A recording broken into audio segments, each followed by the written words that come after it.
Welcome to In the Margins, where we spark connection through stories. I'm your host, Laura Lyn Donahue, and each week I invite guests to step outside the lines and into the margins with me. You'll hear the untold stories, the stories of risk and reward, of triumph and trial, and everything in between.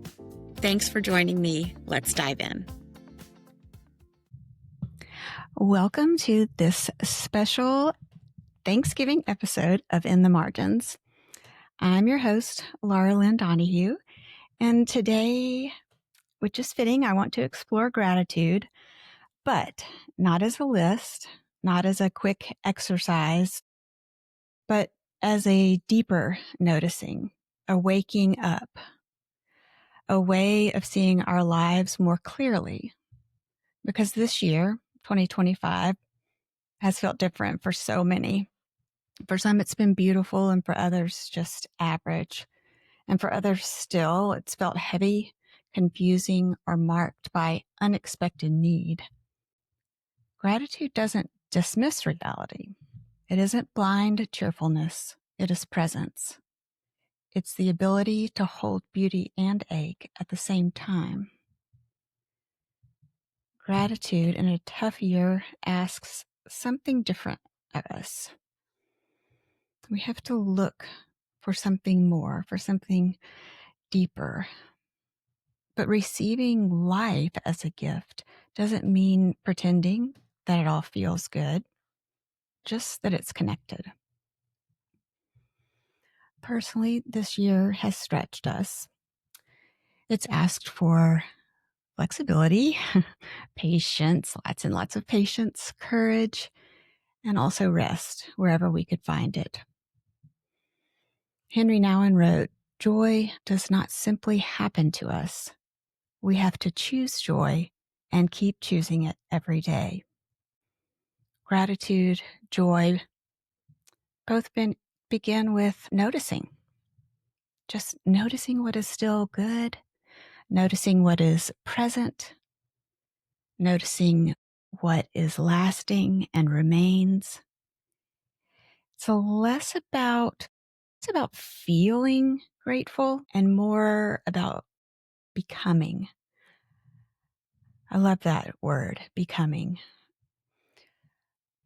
Barbara Brown Taylor writes, and before I read you her quote, I just want to say she is such a great writer. She wrote a book called Altar in This World, where she talks about nature and things in nature being altars in the world. Maybe a tree stump, maybe a large rock on your path. Things that are there that we may not notice, but if we're looking for altars in the world, these are ones to look for. She says, "Earth is so thick with divine possibility that it is a wonder we can walk anywhere without cracking our shins on altars." I love that line. It reminds me that gratitude is not forced cheerfulness. It's not pretending everything is fine. It's giving your attention, being present, and waking up to the sacred in the ordinary. Richard Rohr puts it this way: "To live a life of gratitude is to be touched by grace in all that we are, broken and whole, past and future, sorrow and joy." Maybe gratitude is letting ourselves be saturated in what is already true. What does this look like? Let me bring it closer into my home, into my people. This week, Baker and Brennan, my two oldest boys, will be home from New York. My daughters, Kara and Eliza, will be home for Christmas, and we'll miss them this Thanksgiving. But we will have Baker and Brennan and Jordani, who still lives at home. My brother, Christian, and his wife, Kyle, their 3 children, Percy, Hayes, and Graham are coming for Thanksgiving, which is unusual because Percy usually has a recital, or rather rehearsal, for the Nutcracker. She's in the Nutcracker Ballet in Houston, and she has been for the last 2 years, so this will be her 3rd year. At any rate, they're coming, and I'm really looking forward to that. Also, my sister-in-law, Beth, and her husband, Robert, they will be here, and they're always so full of joy and laughter. And then, of course, my parents. My parents will be here. They'll make the drive from Nashville out to Columbia, Tennessee, and it's about an hour and a half from where they are. My parents have walked through so much change in the last couple of months. They've moved from their home in Franklin to an assisted living apartment in actually the area where I grew up. So it is a familiar area. They did move by choice. Thankfully, my brothers and I didn't have to, force them to move, which we couldn't have done anyway. But somehow we made it appealing. And even though my mom was hesitant about moving, she has been a good sport. When you go from living in your own home, being able to have tea on your front porch, take a nap on your back porch, or just walk through your house and enjoy being home and in the stillness. It's different than living in an apartment. Even though the spaces are beautiful, there is access to an outdoor courtyard and all, but it's not the same, is it? It's not the same. But it is where we are, and it is the reality. And I am really excited that they're going to be here with us too. We're going to have a full house. It'll be a loud house, a lived-in house. Honestly, though, I am grateful for that. Just knowing that I'll hear the sounds of my boys' voices echoing through the house.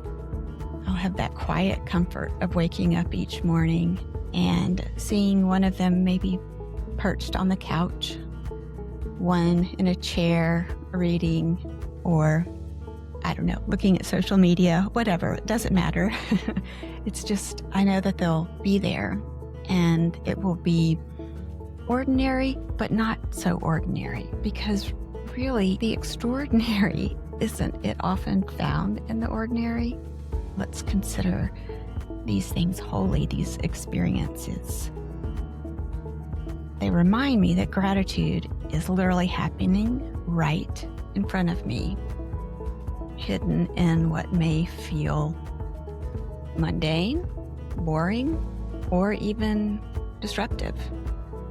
Gratitude lives in all of it. It lives in the small, unglamorous moments that tell us this matters.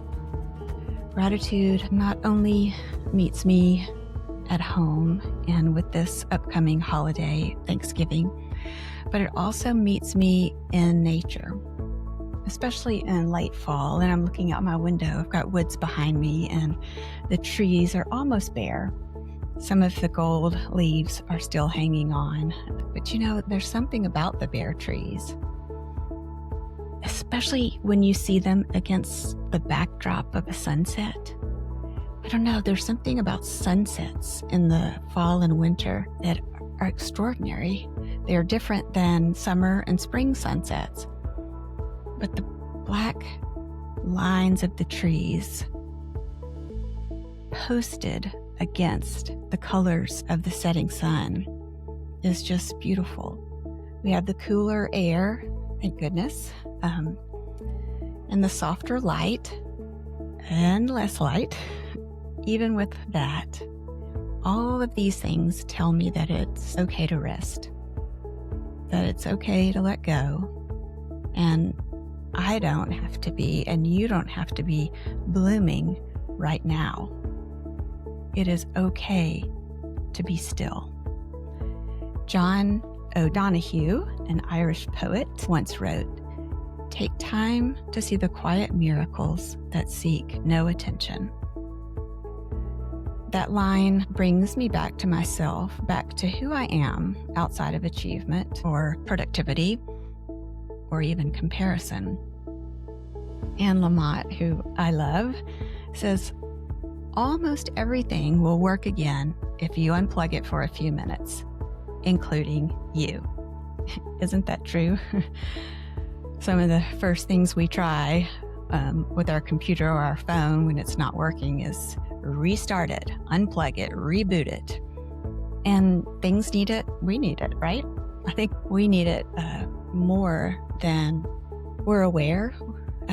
Our Western culture doesn't make room for naps or siestas. Other parts of the world and cultures, they celebrate and they practice rest. And rest is renewing. Rest is part of becoming. And without rest, there's no reflection. There's not enough time. We've got to be still. Sometimes it's just stepping outside, breathing in the sense of fall, and remembering that you belong to something larger and steadier than what you're carrying, even though it may not feel like it. You are. This world, this beautiful world, is here for you. I want to read a passage from Mary Oliver's poem, Messenger. It's really, really beautiful. She says, "My work is loving the world. Here the sunflowers, there the hummingbird, equal seekers of sweetness. Here the quickening yeast, there blue plums. Here the clam, deep in speckled sand. Are my boots old? Is my coat torn? Am I no longer young and still not half perfect? Let me keep my mind on what matters, which is my work, which is mostly standing still and learning to be astonished." Standing still and learning to be astonished. That is my work. Maybe that is the heart of gratitude. Wherever you are today, however this year has unfolded, I want you to hear this.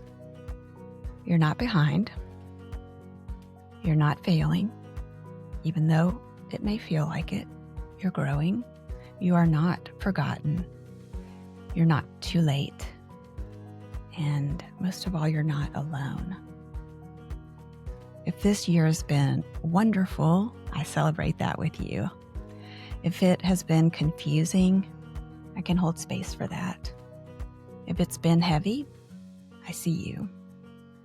I hope sometime this week you notice one sliver of light glistening through the trees. One small moment of stillness, one belly laugh, one deep breath that reminds you you're still here. You are still becoming.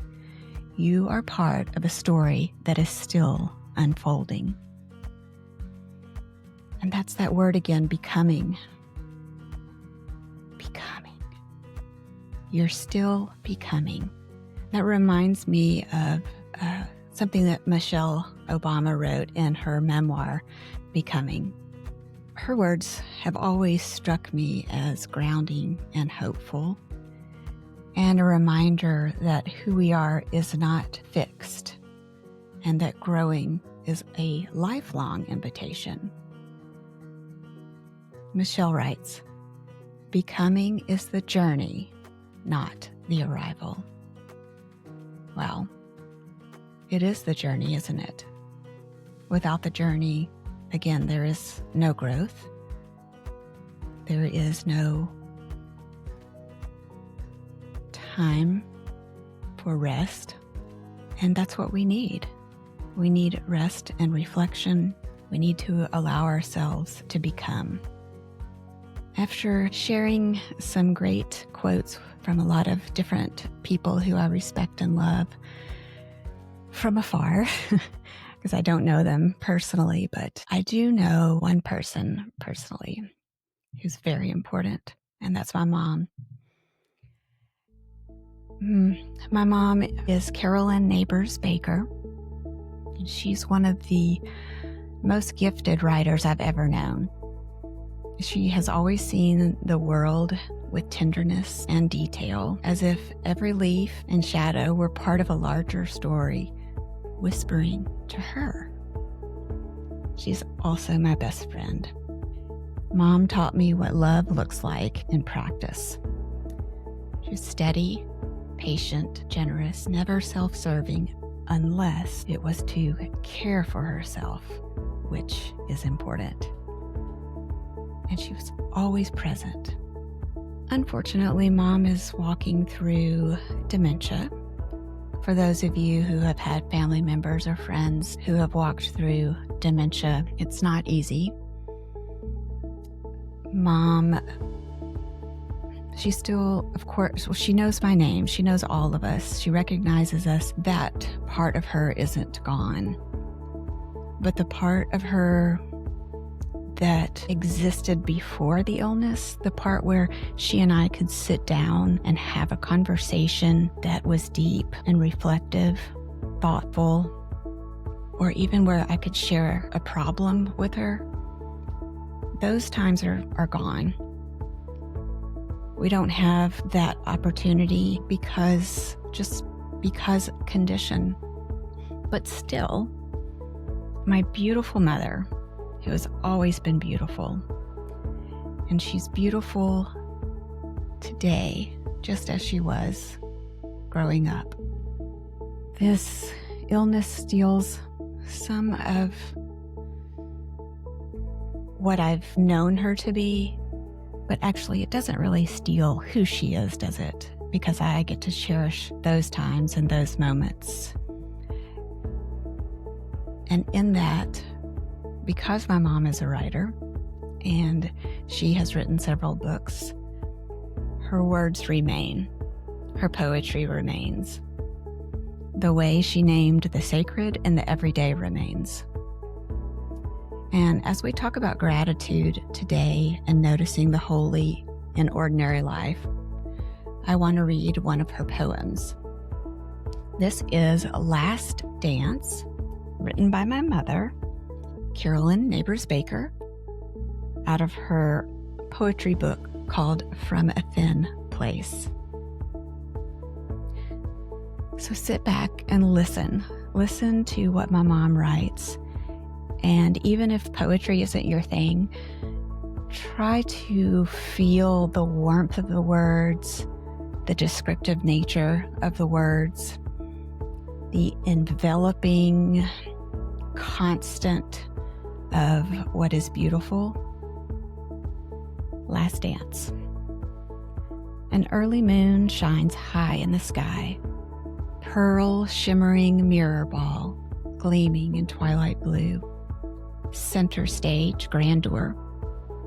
The sun sinks low, sends its luminous light hillside, touching tops of black oak, tuxedoed, tinging orange their tattered branch bouquets. Suddenly, she spills her gold over me, then rolls her color sideways, shoots rays of rose around the world, skyward into amethyst clouds. Home twinkling hills slip under veils of violet smoke. Withered winter leaves dangle from trees, rattle softly in a breeze. Applause, a restrained curtain call. If suns could have hands and moons could have arms, we joined as lovers, waltzing into night. Just picture that embrace. as we move into Thanksgiving, and then, of course, the holidays that are to follow, this is my hope for you. Find gratitude not the bright, shiny moments. Those can be easy to recognize and be grateful for. And they're beautiful, of course, but see if you can find gratitude in the ordinary things, the mundane, the things that may be in the margins, the ones that whisper instead of shout, the ones that wait for you to notice them.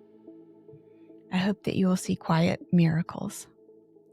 I hope that you find rest and feel connected to yourself, to the people you love, and to the world around you.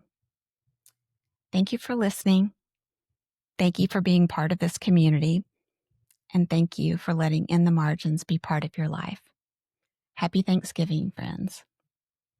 I'm grateful for you. Bye-bye. Thanks for joining us in the Margins. You can find us on Spotify, Apple Podcasts, YouTube, and wherever you get your podcasts. Our social media handle is @podcastinginthemargins on Instagram and Facebook. And please stay connected. Like, follow, and share our podcast. What you do can help our podcast be successful. In the Margins is produced and edited by Laura Donahue. Our guest liaison is Kim Orendor, and we're supported with gratitude by W Brand Publishing, where your story matters. Thanks for joining us.